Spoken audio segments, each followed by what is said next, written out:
Hi everyone, welcome back to today's video. For today, I'm going to show you how to make this cute little gift tag to go on our mini shipping boxes. I mean, that's what I'm using it for. Obviously, you could use this little gift tag for anything, but it's just a really, really fun, cute little thing to add to any kind of little gift or present that you're giving to somebody. I think it's adorable and it's really, really fun to make. So let's jump into what exactly you need to make this little guy. First, to do exactly what I'm doing, I'm using our mini shipping boxes. These are really, really cute. I'm actually just going to use this one right here, and I'm just going to show you guys how to make the tag. But they're actually a decent size, which is why I wanted to kind of feature our mini shipping boxes in this video. I've had these for a while, and I just haven't used them. And I decided the other day that I wanted to because they're just one of the most adorable things in the entire world. And when I put it together, I didn't realize how large it actually was. So what I have in here is I have a couple Stampin' spots, but then I also have, let me flip to it really fast.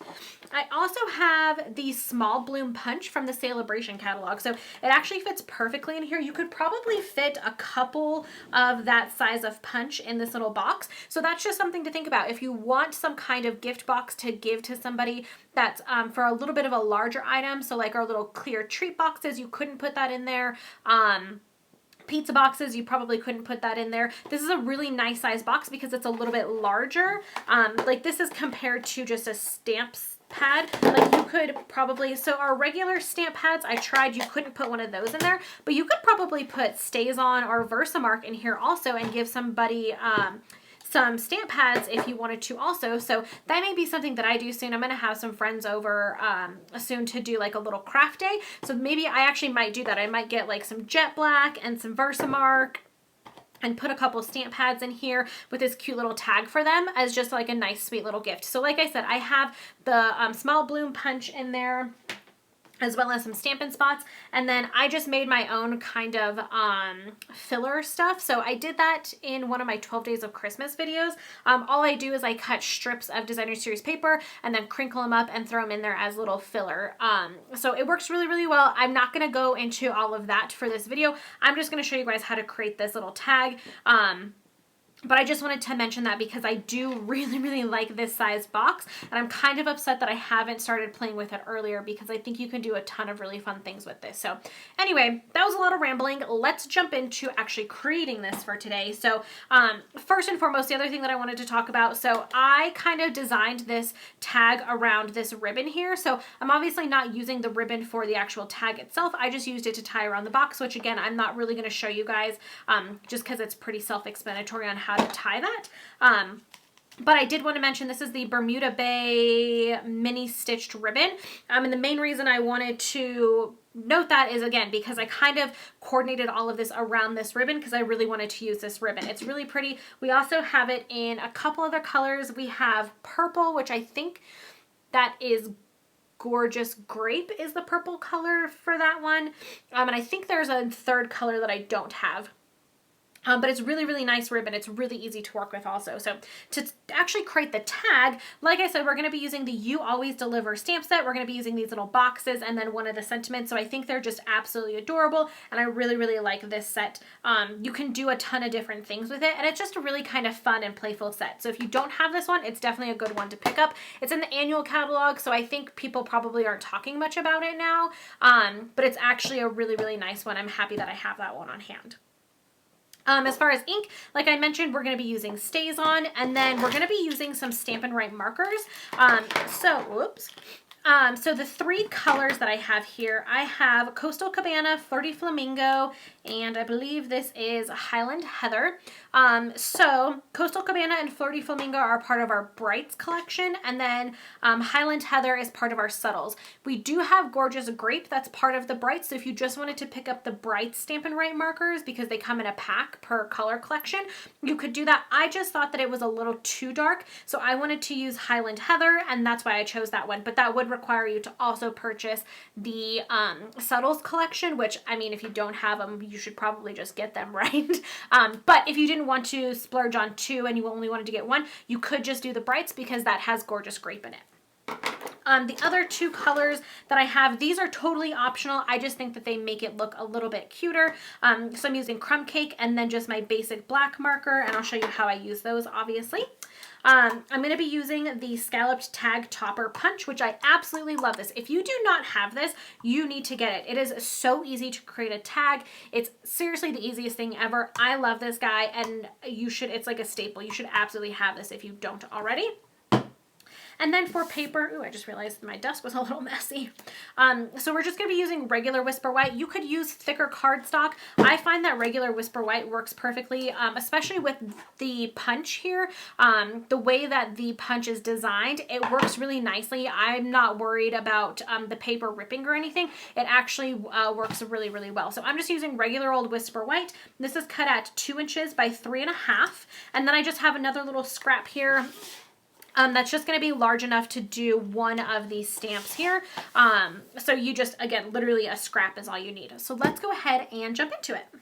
Okay, so the first thing that I want to do is go ahead and create my little tag. So all I'm going to do is take my punch here. I'm going to slide my piece of paper all the way in. Like I said, I did do it at 2 inches as the width for this. It makes it a little snug, but it fits perfectly in there, and it's actually the size that I really like to use. The other thing is you only have these 2 little scraps, which I really like. I don't like when I have a bunch of scrap or waste from a punch. So I really appreciate that you basically get all of your money's worth out of this punch, because you don't have a bunch of extra stuff that comes out of the punch, if that makes sense.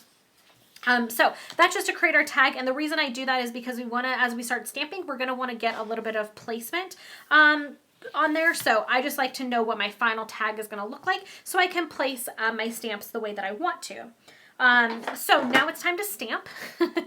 And we're going to bring in our scrap of Whisper White as well as our tag. And then I just have a scratch piece of paper here. This is just regular old copy paper that I'm going to use as a backdrop to stamp on.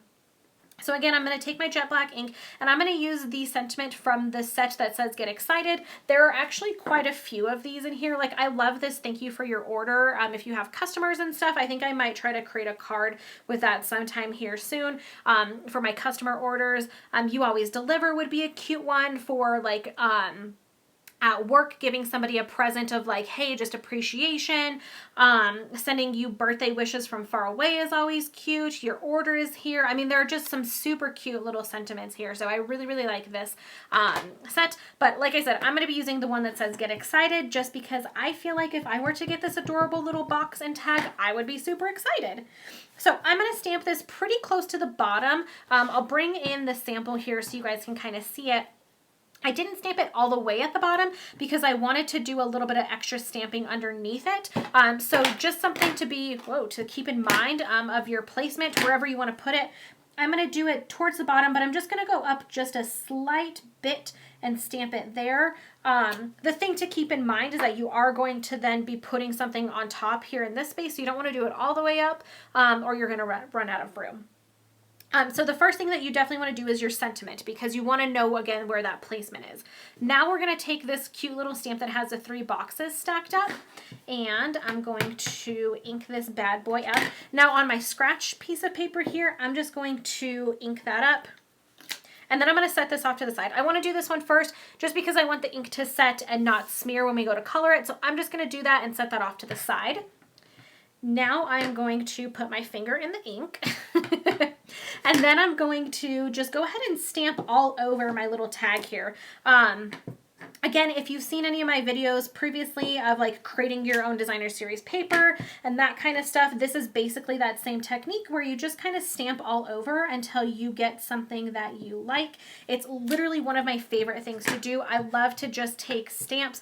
I really like to do it with just using black ink also. I think it just gives it a very classic and pretty look, especially when you put like a colored image on top of it. I think it looks really, really nice.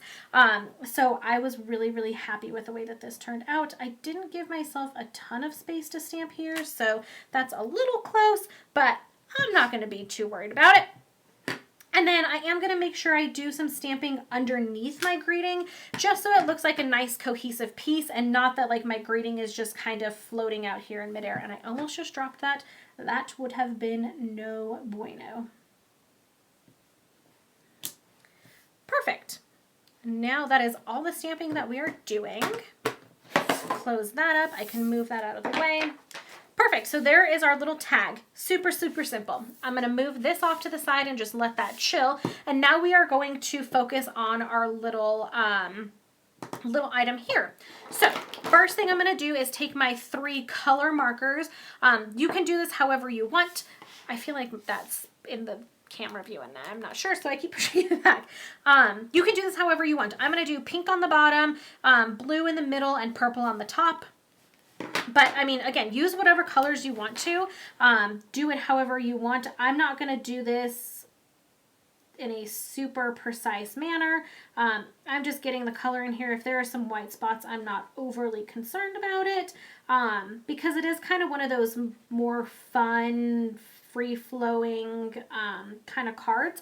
It's not like you have to be super precise about it. On this bigger box here that I colored in pink, there are some labels on here. So this is where I got a little extra, and I'm using my crumb cake marker to fill in the little labels here.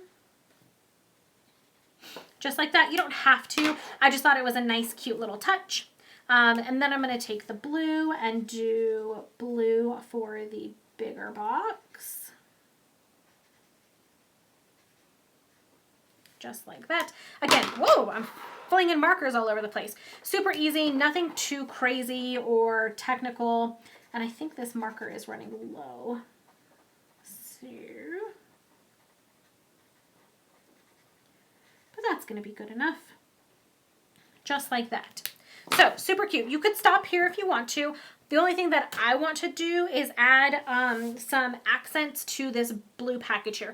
I just thought it was kind of large and needed a little something to kind of make it more fun and mix it up a bit. So I'm going to take my black marker and I'm going to use the fine point on my black marker, and I'm just going to do some polka dots. I just thought that it would be fun to kind of freeform some polka dots. It's something that's fun. It's not too crazy. You can kind of just have at it and make a little fun design for yourself. A little pattern. Super cute. And like I said, I think it just kind of, it makes the big blue package not such like an eyesore, and it brings a little bit more fun and creativity to it. So I think it's really cute.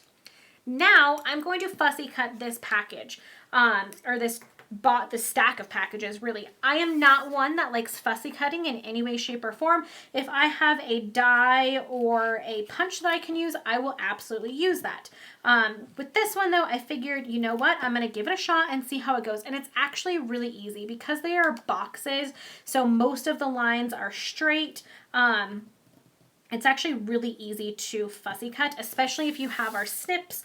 They have a really, really sharp point on them, so it's actually super easy to fussy cut this little image out. It literally takes no time at all. The way that I've done it, because I've made this a couple times now, I just basically do straight line cuts. And just like that. So I go around all of the boxes and I just do straight cuts, and then even here for like the corners, you literally just do one little snip in there, and then you can cut down the straight line again. So it's really easy. The only kind of tricky part is around this bow area, but even at that, I just kind of did what I thought looked best, and I didn't spend too much time worrying about it because it's just not that big of a deal. It'll look fine either way. And then I just kind of take my snips here and just gently go around the bow and not worry too much. And there, that's it. Super, super easy. I was able to mumble through it as I cut it, so that means that it can't be too difficult because I was able to multitask, which we all know I'm not great at. So our tag's almost done. Now all we're gonna do is, whoops, throw things all over the desk is what we're going to do. And then I'm going to put 2 dimensionals on the back. and stick this guy down. I'm going to kind of put it at an angle just because I think it looks cute. And that's our little tag. So again, for the box, all I did was I double wrapped it in the ribbon. And then I'll show you guys how I tied this. This is my little trick to keep your ribbons tied around boxes. So the first thing that I did was I used a piece of tape to kind of tape down the two flaps, and then I'll remove that piece of tape once the bow is on there. And I know that the package is going to stay closed. So I just wrapped it, and then I just tie a double knot here, and then I can take my tag, maybe if I can feed it through. I'll take my tag, and then I will tie this, and then I'll tie my bow. And that way you're not fumbling around with the ribbon trying to make sure that it stays closed correctly and that it stays on the box. You're literally just worried about tying the ribbon. So I tie the knot first, then string on the tag, then tie a bow. And it just seems to work really well, and it makes it really easy to put the tag on a box and tie a nice pretty little ribbon. So I hope you guys enjoyed today's video. As always, you can find all of the things that I just showed you 24/7 just by going to littlemooncreation.stampinup.net. You can also visit my website at littlemooncreation.com or the coordinating blog post, which is the first link in the description below. And on my website there, you will find all kinds of goodies about promotions and projects and a bunch of fun stuff that I am doing. So I hope you guys are having a fantastic day, and I will see you in the next video. Bye!